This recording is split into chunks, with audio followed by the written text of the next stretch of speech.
Well, one thing that has been a little bit overlooked, I think Ross has said it privately, but maybe not as much publicly, is that we started the off season with what our objective, our R&D staff, felt was the best returning core in all of Major League Baseball. So by WAR, by an objective statistic, just based on what was coming back without any additions, we started in a good place. We didn't need to overhaul our team. We didn't need to fill enormous gaps. We obviously needed to fill Ross Stripling's gap, either sign him back or fill that gap.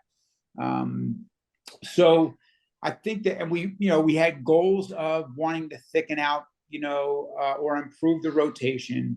We wanted to add some swing and miss to the bullpen, and we hope to add some balance to the lineup. So we've added some swing and miss to the bullpen. We still could do more of that. We've certainly added a meaningful piece to our rotation that is, I think, has a good track record and has competed in the largest market on one of the biggest stages in all of MLB and done well.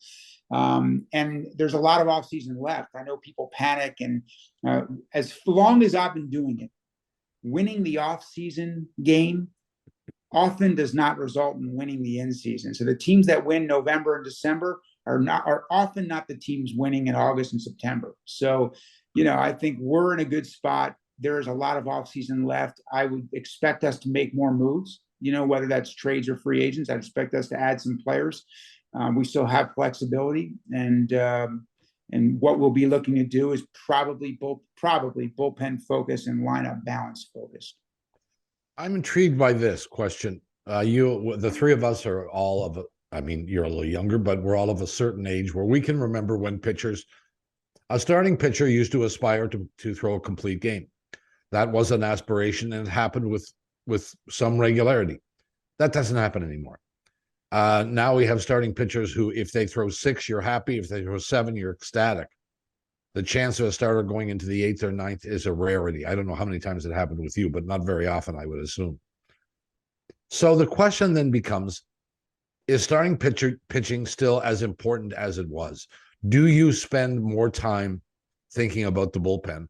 Because you use the bullpen a lot more than it was used, let's say 15, 20 years ago.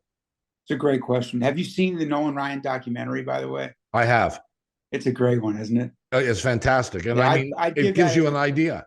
Yeah, I'd give that as a plug for anyone that's looking for something to watch over the holidays. It's a great one to watch.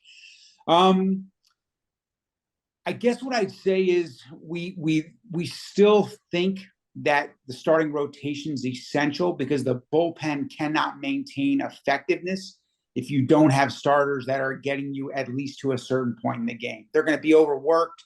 If they're overworked, it's going to undermine their effectiveness and their health, both.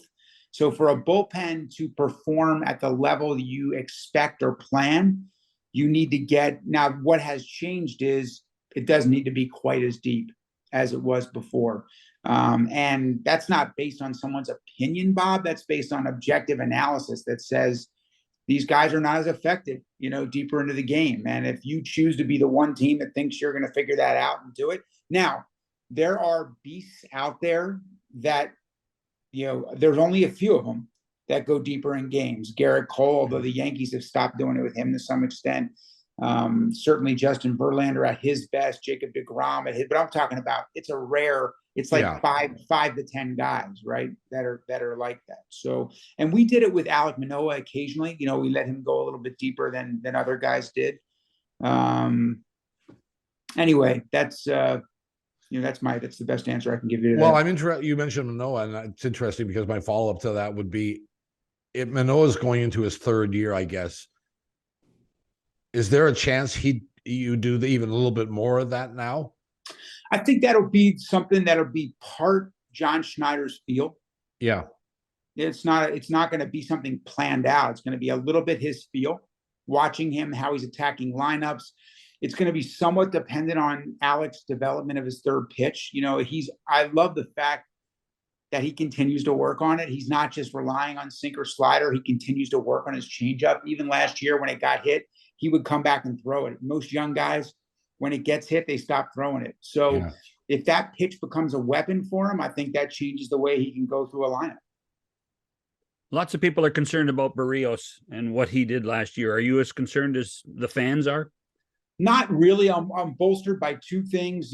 His resolve. Ross just met with him last week, and Jose is determined. He is focused. He's always been among the hardest workers, that we know in the game. He's angry, embarrassed, whatever you want to call it, and he's determined to be better. Secondly, he posted, and his stuff objectively didn't have any drop off. So we think there's subtle things he can do to be more effective.